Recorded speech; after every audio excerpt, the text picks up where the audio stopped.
Supreme court के आईनी bench में सिविलियंस के फौजी अदालतों में ट्रायल से मुतालिक केस की समाअत जारी रही।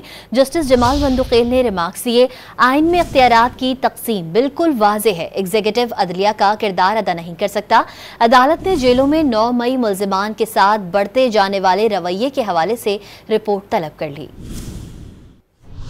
आइन में इख्तियारात की तकसीम बिल्कुल वाज़ेह है। आइन वाज़ेह है कि एग्जीक्यूटिव अदलिया का किरदार अदा नहीं कर सकता। जस्टिस जमाल खान मंदुखेल ने रिमार्क्स दिए कि एग्जीक्यूटिव के खिलाफ अगर कोई जुर्म हो तो क्या खुद जज बनकर फैसला कर सकता है। सुप्रीम कोर्ट के जस्टिस अमीनुद्दीन खान की सरबराही में 7 रुकनी आईनी बेंच ने फौजी अदालतों में सिविलियंस के ट्रायल से मुतालिक केस की समाअत की। ख्वाजा हारिस ने मौक़िफ़ अपनाया कि कोई और फोरम दस्तयाब न हो तो एग्जीक्यूटिव फैसला कर सकता है। जस्टिस जमाल खान मंदुखेल ने रिमार्क्स दिए, क्या फौजदारी मामले को आर्टिकल 8(3) में शामिल किया जा सकता है? आइन में शहरियों का नहीं, पाकिस्तान के शहरियों का जिक्र है। ख्वाजा हारिस ने मौक़िफ़ अपनाया कि अफवाज पाकिस्तान के लोग भी इतने ही शहरी हैं जितने दूसरे शहरी। जस्टिस जमाल मंदुखेल ने रिमार्क्स दिए, सवाल ही यही है कि फौज के लोगों को बुनियादी हुकूक से महरूम कैसे किया जा सकता है। ख्वाजा हारिस ने कहा, बुनियादी आईनी हुकूक की बुनियाद पर आर्मी एक्ट को चैलेंज नहीं किया जा सकता। जस्टिस जमाल मंदुखेल ने रिमार्क्स दिए, मिलिट्री कोर्स का मामला आइन के आर्टिकल 175 से अलग है। कोई शहरी रोकने के बावजूद किसी फौजी चौकी के पास जाना चाहे तो क्या होगा?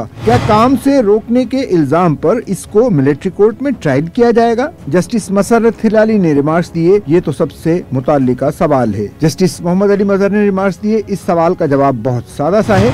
अगर वो शहरी आर्मी एक्ट में दर्ज जुर्म का मुर्तकिब हुआ तो ट्रायल चलेगा, सिर्फ चौकी के बाहर खड़े होने पर तो कुछ नहीं होगा। अदालत ने फौजी अदालतों में सिविलियंस के ट्रायल के खिलाफ इंट्रा कोर्ट अपील पर समाअत बुध तक मुलतवी कर दी।